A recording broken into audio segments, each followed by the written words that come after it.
할렐루야. 주 안에서 사랑하는 성도님들, 오늘은 12월 4일 금요일이고요. 시편을 애쓰다 82일차를 맞는 날입니다.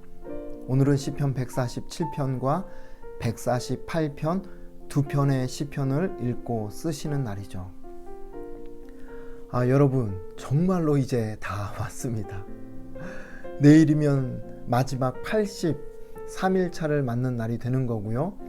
그리고 시편 150편이 다 끝나게 되는 거죠. 이렇게 83일이 다 왔다는 게 실감이 나지 않습니다. 그동안 저에게 받은 은혜를 이 모양 저 모양 또 들려주시고 전해주신 여러 성도님들이 계신데, 어떤 분들은 시편을 다시 처음부터 차근차근 이렇게 써 내려가시겠다고 그렇게 받은 은혜를 전해주시는 분도 계셨고, 또 어떤 분들은 이제 시편을 넘어서 잠언, 전도서까지 써 내려가시겠다라고 하시는 분들도 계셨고요. 또 어떤 권사님은 아예 저에게 이제 사진을 찍어가지고 보내주셨는데, 창세기부터 한글 버전과 영어 버전으로 이제 두 개의 노트를 같이 써 내려가면서 성경을 한번 시간이 걸리더라도 한번 쭉 써보시겠다고 저에게 결심한 바를 사진을 통해서 보여주신 분도 계십니다. 참 여러 분들의 이렇게 은혜 받은 것을 듣고 또 보니까 얼마나 각자 다양한 은혜를 누리고 계신지, 그걸 보니까 저도 참 큰 은혜와 위로가 되더라고요. 과연 하나님께서 이 일을 하나님이 시작하셨구나. 하나님께서 영상 초보인 저를 이렇게 영상을 통해서 성도님들을 섬길 수 있고, 그리고 또 제 자신이 이렇게 하루하루 말씀으로 충만할 수 있도록 하나님께서 은혜의 시간을 허락하셨구나 하는 것을 생각할 때에 너무나도 감사하고 또 감격이 됩니다. 여러분, 오늘도 이제 마지막까지 남은 한 방울까지도 하나님께서 시편을 통해 주시는 귀한 은혜들 끝까지 한 방울도 남김없이 우리가 다 받아서 먹고 마시며 누리게 되는 귀한 은혜가 저와 여러분의 삶 가운데 넘쳐나기를 축복합니다. 자, 그러면 지금부터 시편 147편의 해설을 시작하도록 하겠습니다. 147편은 부제가 없는 저자 미상의 시편이죠. 내용을 보시면 할렐루야로 시작해서 할렐루야로 끝나는 할렐루야 시편입니다. 배경에 대해서 잠깐 설명을 드리자면, 내용을 가지고 유추해 볼 때 바벨론 포로에서 돌아온 이스라엘 백성들이 성벽을 재건하는 과정에서 쓰여진 그런 시편이라고 추정을 해볼 수 있겠습니다. 자, 이제 제목을 정해보자면 말씀으로 회복시켜 돌보시는 은혜라고 제목을 정해볼 수 있겠습니다. 말씀으로 회복시켜 돌보시는 은혜. 단락을 나눠보자면 크게 세 단락으로 나눌 수가 있겠습니다. 세 개의 꼭지점, 세 절을 제가 먼저 여러분에게 체크를 해드릴게요. 1절, 7절, 12절. 이 세 구절을 꼭지점으로 체크를 하고 한번 단락을 나눠보겠습니다. 이 꼭지점의 특징은 뭐냐면 찬양하라는 선포로 시작이 되는 그러한 구절입니다. 그렇게 선포하고 나서 그 밑에 찬양할 내용들이 나오는 거죠. 자, 먼저 첫 번째 단락은 1절부터 6절까지 회복시켜 주신 은혜라고 소제목을 붙여볼 수 있겠습니다. 두 번째 단락은 7절에서 11절 만물을 다스리시는 은혜. 그리고 세 번째 단락은 12절부터 20절까지 말씀으로 돌보시는 은혜라고 소제목을 잡아볼 수 있겠습니다. 자, 그러면 내용으로 들어가서 1절부터 6절까지 첫 번째 단락 회복시켜 주신 은혜의 내용을 한번 보겠습니다.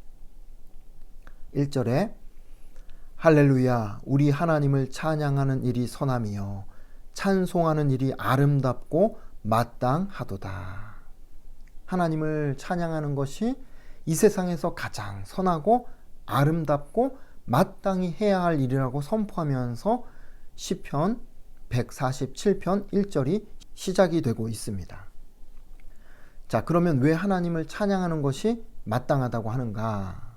2절 보시면 여호와께서 예루살렘을 세우시며 이스라엘의 흩어진 자들을 모으시며. 자, 여기서 시대적인 배경이 나오는 거예요. 하나님께서 무너진 예루살렘을 다시 세워주시고 포로되었던 백성을 회복시켜 주시기 때문에 그래서 찬양하는 것이 마땅하다라고 고백하는 겁니다. 3절 보시면 상심한 자들을 고치시며 그들의 상처를 싸매시는도다. 그동안 포로 생활을 겪으면서 마음이 상했던 것, 몸이 연약해진 것 다 고쳐주시고 싸매어 주시는 그 하나님을 찬양하는 것이 마땅하다라는 거죠. 자, 그리고 나서 4절, 그가 별들의 수요를 세시고 그것들을 다 이름대로 부르시는도다.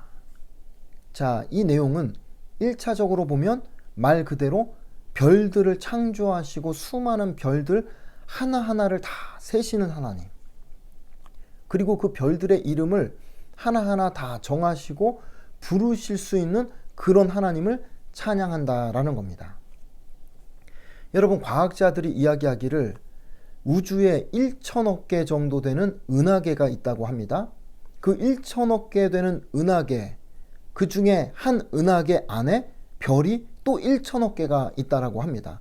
그러니 여러분, 이 별의 숫자를 곱해가지고 헤아리려고 하면 이게 숫자가 말로 하기가 어려울 정도로 엄청난 숫자가 나오는 거죠. 그렇게 많은 별들을 하나님께서 다 창조하셨고 다 셀 수 있다고 말씀하시고, 세는 것뿐만 아니라 그 수천억 이상 되는 별의 이름을 하나하나 다 알고 계시다는 거예요. 그 크고 놀라우신 하나님을 찬양하지 않을 수 없다는 거죠. 자, 그런데 이 4절의 말씀을 2차적으로 조금 더 확장해서 해석을 해보자면 이 별들은 이스라엘 백성들을 뜻하는 그러한 말입니다. 여러분 기억하실 거예요. 아브라함에게 약속하신 것, 바다의 모래처럼 그리고 하늘의 별들처럼 그렇게 자손을 많게 하시겠다라고 약속했던 그 말씀처럼 하나님께서 바벨론 포로 생활하고 있는 이스라엘 백성들을 별처럼 하나하나 불러내시고 이끌어내셔서 이렇게 이스라엘 그리고 또 예루살렘으로 회복시켜 주셨다라는 것을 찬양하는 그러한 내용이 될 수 있겠습니다. 5절 말씀 보시면 우리 주는 위대하시며 능력이 많으시며 그의 지혜가 무궁하시도다. 이 말씀 제가 어제 읽어드렸던 말씀이죠. 위대하신 하나님, 능력이 많으신 하나님, 지혜가 무궁무진하신 하나님, 그래서 그 하나님을 찬양하는 것이 마땅하다라고 고백하는 겁니다. 이어서 6절 말씀 보시면 여호와께서 겸손한 자들은 붙드시고 악인들은 땅에 엎드러 뜨리시는도다. 여러분, 여기서 겸손한 자들은요, 포로 생활하면서 마음이 낮아져서 자존감까지 완전히 바닥으로 내려간 이스라엘 백성들을 뜻합니다. 자, 포로 생활하던 이스라엘 백성들은 붙들어 주신다는 거예요. 그런데 악인들은 심판하셔서 완전히 땅에 엎어지게 만드신다라는 하나님의 심판, 그 심판을 의미하고 그런 하나님을 마땅히 찬양해야 한다라고 고백하는 내용입니다. 자, 그리고 나서 이제 두 번째 단락으로 넘어가죠. 만물을 다스리시고 돌보시는 하나님의 은혜를 찬양하는 내용입니다. 7절부터 11절까지의 내용이죠. 자, 7절 말씀 보시면 감사함으로 여호와께 노래하며 수금으로 하나님께 찬양할지어다. 자, 7절이 꼭지점이 되는 겁니다. 1절과 마찬가지로 마땅히 감사함으로 하나님 앞에 찬양해야 한다라고 선포하는 겁니다. 자, 무슨 찬양을 하라는 것인가? 8절부터 나오는 거예요. 그가 누구겠습니까? 하나님이 되시겠죠. 하나님이 구름으로 하늘을 덮으시며 땅을 위하여 비를 준비하시며 산에 풀이 자라게 하시며. 자, 하나님께서 구름으로 하늘을 덮었어요. 그리고 그 구름을 통해서 비를 내리시니까 풀들이 자라게 되는 모습을 이렇게 묘사하고, 그렇게 하나님께서 비를 내리시고 풀을 자라게 하시는 그 하나님을 찬양한다라는 고백이죠. 9절 보시면 들짐승과 우는 까마귀 새끼에게 먹을 것을 주시는도다. 산의 들짐승들 그리고 우는 까마귀 새끼에게 먹을 것을 주시고 그들을 먹이시고 입히시는 그런 하나님을 찬양한다라고 고백합니다. 자, 그런데 여러분 궁금하지 않습니까? 왜 하필이면 그 많은 동물과 새들 중에 까마귀 새끼라는 이 특별한 새를 지칭해서 이렇게 예를 들어주시는가 하는 것이죠. 자, 우선 율법적으로 보면 까마귀는 부정한 새에 속합니다. 그리고 유대인들의 우화를 보면 까마귀가 새끼를 낳자마자 버리는 습성이 있다는 것으로 알려져 있습니다. 그러니까 여기서 까마귀 새끼라는 것은 태어나자마자 엄마한테 버림받은, 그래서 약하디 약한 존재, 제대로 돌봄을 받지 못하면 언제 죽을지 모르는 그런 연약한 그러한 까마귀 새끼를 뜻합니다. 그런 까마귀 새끼조차도 하나님께서 일일이 다 먹이시고 돌보시는 하나님이라는 겁니다. 그러니 그런 하나님을 어떻게 찬양하지 않을 수 있겠는가 하는 것이죠. 자, 그리고 나서 10절 말씀 보시면 여호와는 말의 힘이 세다 하여 기뻐하지 아니하시며 사람의 다리가 억세다 하여 기뻐하지 아니하시고. 자, 여기에서 힘센 말이 나옵니다. 다리가 억센 사람이 나오죠. 힘센 말은 뭐 이해가 되고요. 다리가 억센 사람이다. 여러분 머릿속에 어떤 그림이 그려지십니까? 예, 이 다리 근육이 그냥 막 이만해가지고 그냥 울그락불그락한 그런 근육질의 그 다리를 이야기하는가? 그렇지 않습니다. 힘센 말 그리고 다리가 억센 사람, 이것은 이제 비유를 한 거죠.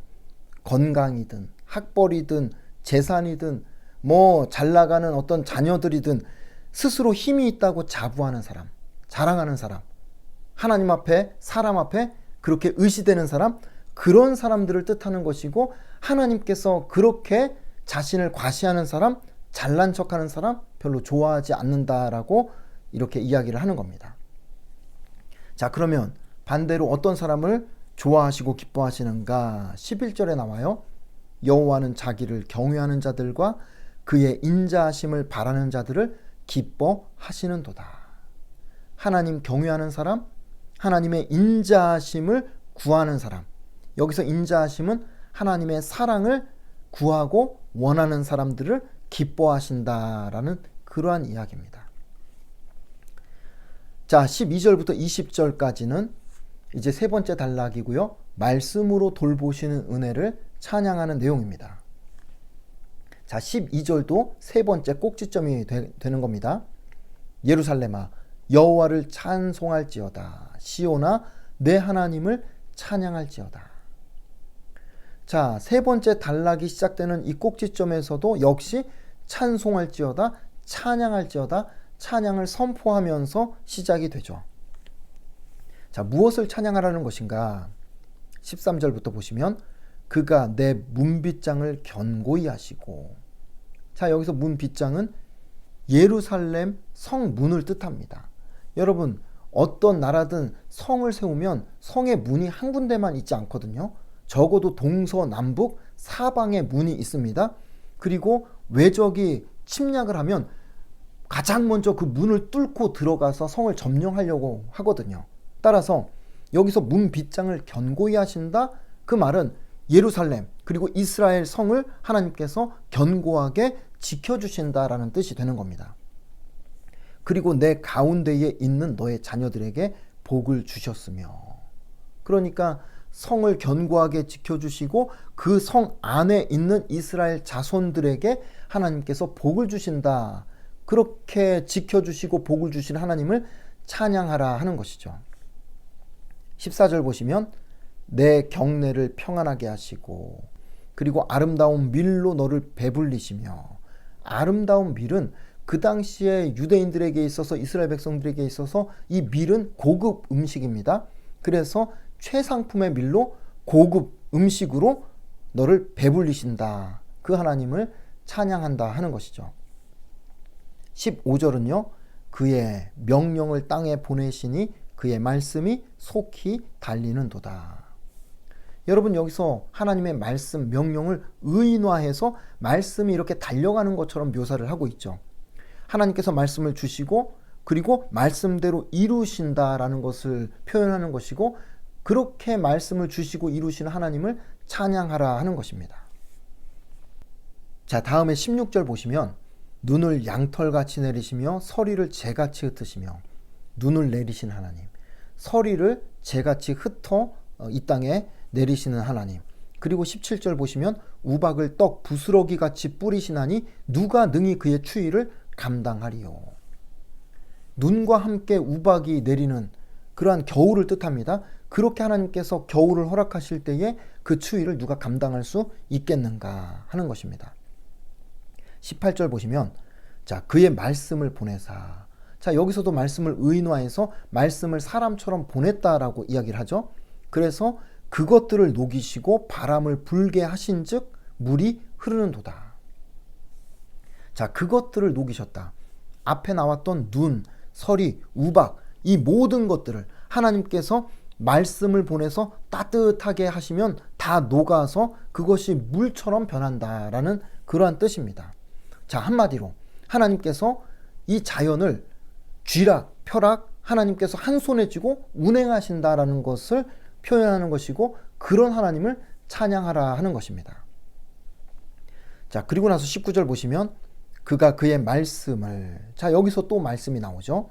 야곱에게 보이시며, 야곱은 당연히 이스라엘 백성을 뜻합니다. 그의 율례와 규례를 이스라엘에게 보이시는도다. 하나님의 그 말씀, 권능의 말씀을 이스라엘 백성들에게만 보여주셨다. 그 하나님을 찬양하라 하는 말씀입니다. 자, 그리고 마지막 20절은요. 그는 어느 민족에게도 이와 같이 행하지 아니하셨나니. 자, 어느 민족에게도 이런 말씀을 주신 적이 없다는 거예요. 그래서 그들은 그의 법도를 알지 못하였도다.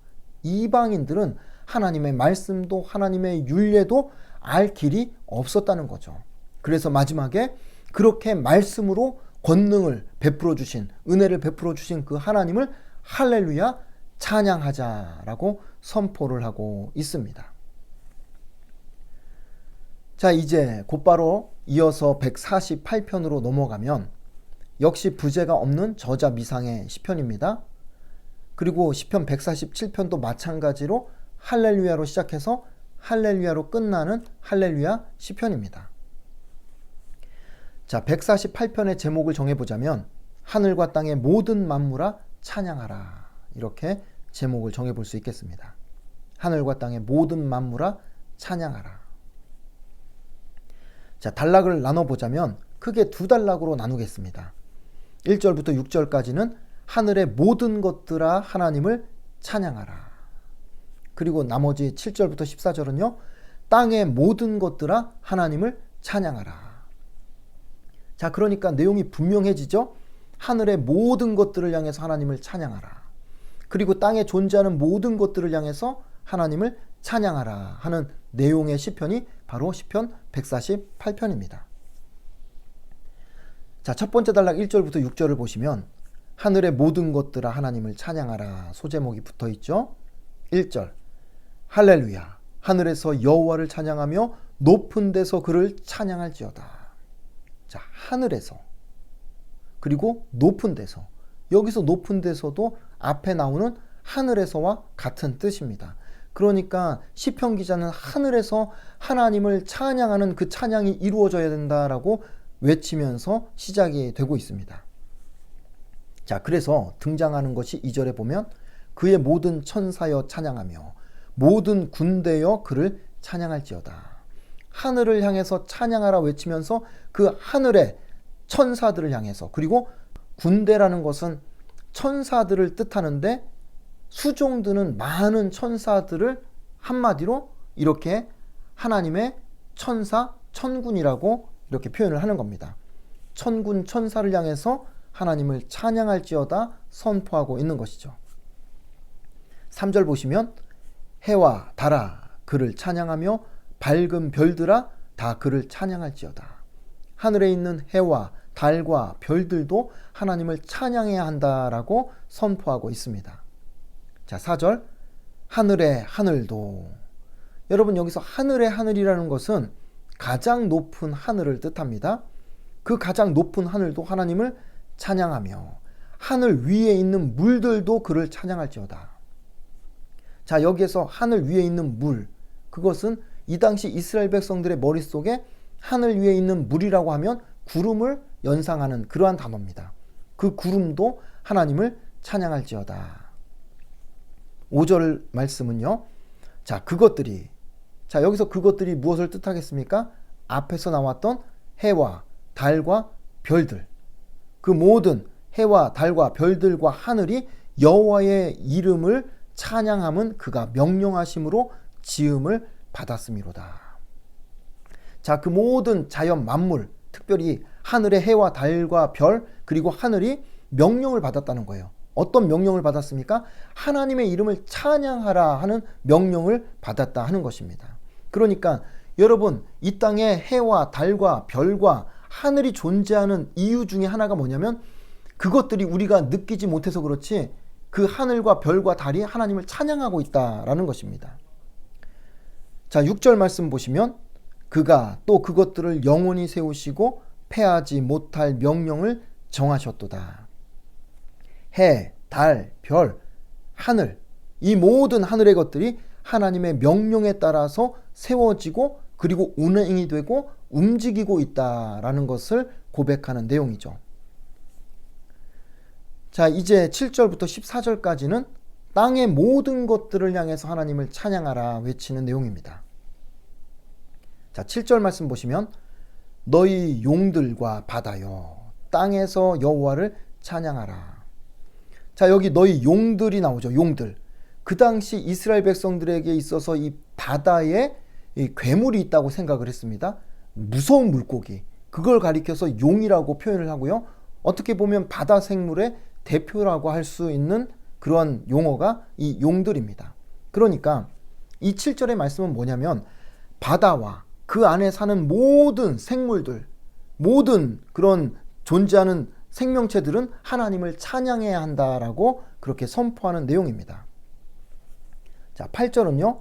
불과 우박과 눈과 안개와 그의 말씀을 따르는 광풍이며, 여기서 불은 번개를 의미한다 보시면 됩니다.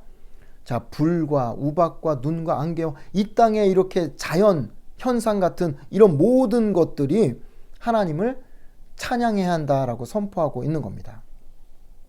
그리고 9절에 보시면 산들과 모든 작은 산과 과수와 모든 백향목이며 큰 산, 작은 산 할 것 없이 과일나무며 큰 백향목까지도 하나님을 찬양해야 한다라고 선포합니다. 10절은요. 짐승과 모든 가축과 기는 것과 나는 새며, 땅의 모든 짐승과 가축과 기는 것 그리고 나는 것 모든 동물들이 하나님을 찬양해야 한다라고 선포하고 있는 내용이죠. 자, 여기까지 해서 이제 짐승들을 향해서 하나님을 찬양하라고 선포했다고 한다면 이제는 땅에 존재하는 사람을 향해서 찬양하라고 이제 선포하는 내용입니다. 11절 보시면 세상의 왕들과 모든 백성들과 고관들과, 고관들은 권력자들을 뜻합니다. 땅의 모든 재판관들이며, 그러니까 높은 지위에 있는 사람들은 다 하나님을 찬양해야 된다. 그리고 나서 이제 반대로 12절은요. 총각과 처녀와 노인과 아이들아, 남녀노소 할 것 없이 모든 사람이 하나님을 찬양하라 선포하는 것이죠. 자, 그 내용이 13절부터 나오는데 13절 보시면 여호와의 이름을 찬양할지어다. 그의 이름이 홀로 높으시며 그의 영광이 땅과 하늘 위에 뛰어나심이로다. 높고 위대하신 여호와의 이름을 찬양하라 선포하고 있는 겁니다. 그러니까 세상에 지위가 있는 모든 자들 뿐만 아니라 남자, 여자, 어린아이, 노인 할 것 없이 모든 민족과 열방이 하나님을 경배하고 찬양해야 된다라고 선포하고 있는 것이죠.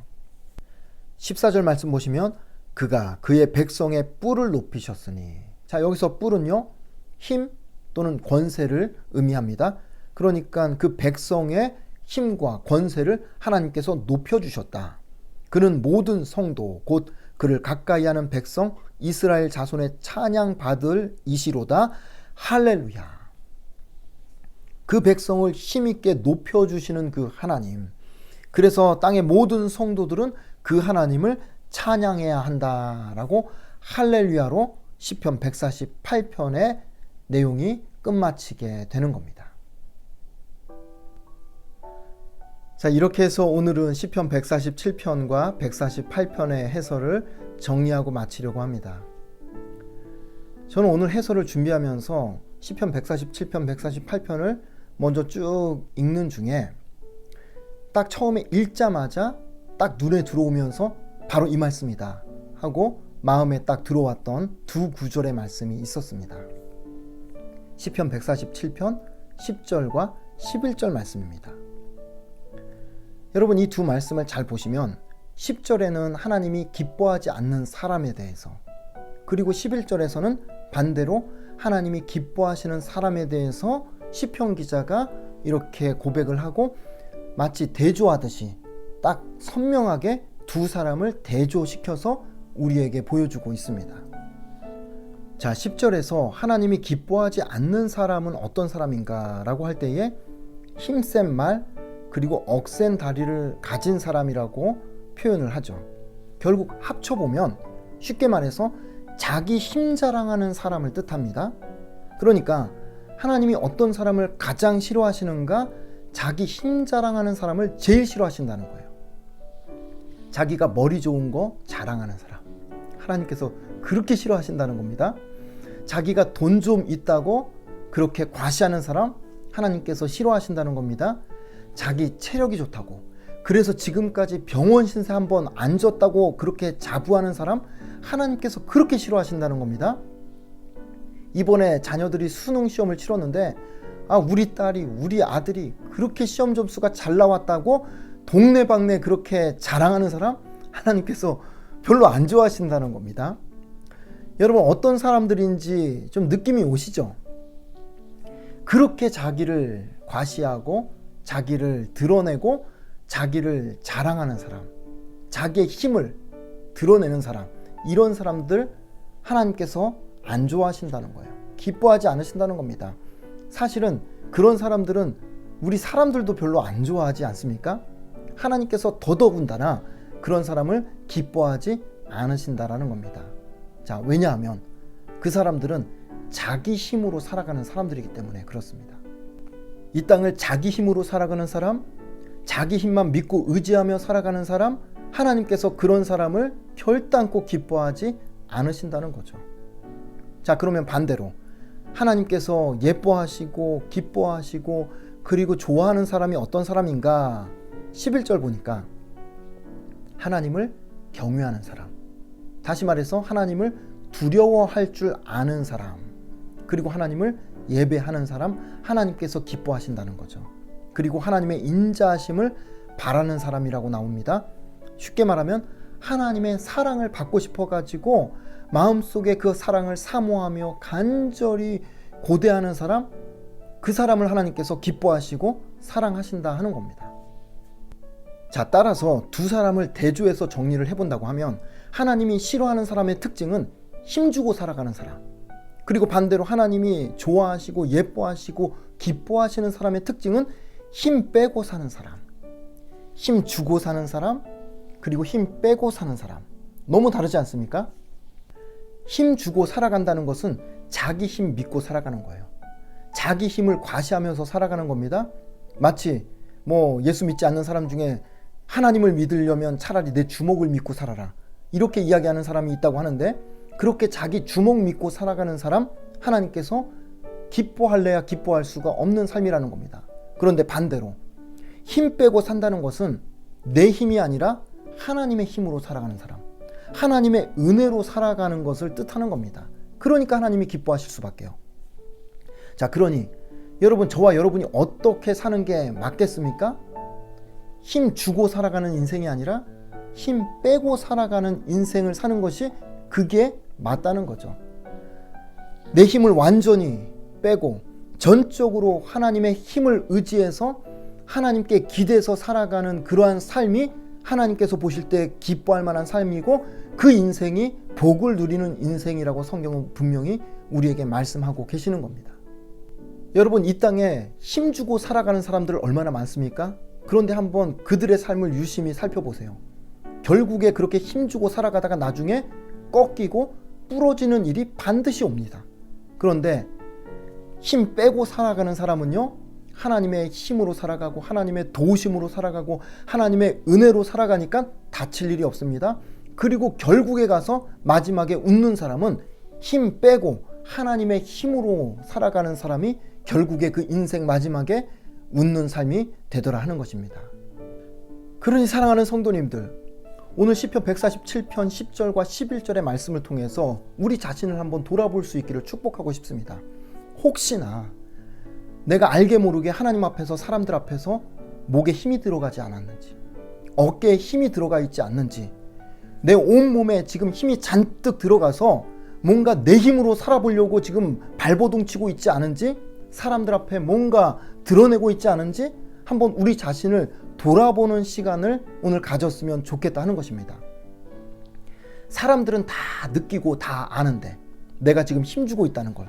그런데 나만 모를 수 있거든요. 그렇다고 한다면 성령 하나님 앞에 도우심을 구하는 겁니다. 성령 하나님, 오늘 이 말씀을 통해서 내 자신을 돌아보게 하시고 내가 혹시라도 수많은 것들 중에 단 한 가지라도 내가 힘주고 있는 영역이 있다면 하나님 그 힘 하나님 앞에서 과감하게 빼고 하나님의 힘을 의탁해서 전적으로 그 하나님의 힘으로 살아가는 하나님의 백성, 하나님이 기뻐하시는 자녀가 되게 하여 주옵소서라고 우리가 하나님 앞에 그렇게 겸손하게 엎드리는 귀한 은혜의 시간이 되기를 축복하고 싶은 겁니다.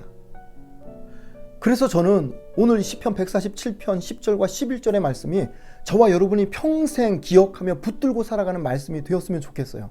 내가 아무리 잘 나가도, 내가 아무리 건강해도, 내 자녀들이 아무리 승승장구하면서 세상의 이름을 떨치는 그런 유명인이 된다 할지라도 그 순간에 내 눈에 힘이 빠지고 내 목에 힘이 빠지고 내 어깨에 힘이 빠져서 전적으로 하나님의 은혜를 의지하며 의탁하며 살아가는 겸손한 인생이 될 때에 하나님께서 우리를 끝까지 승리하게 하실 것이고 우리를 끝까지 웃게 하실 것이고 끝까지 하나님의 은혜 안에서 평강을 누리게 하시는 그런 복을 베풀어 주실 줄로 믿습니다. 오늘도 그런 은혜와 그런 기대를 가지고 시편의 말씀을 읽고 쓰시면서 은혜를 누리시다가 내일 83일차 되는 마지막 날 하나님의 말씀 앞에서 여러분 뵙도록 하겠습니다. 여러분 안녕히 계십시오.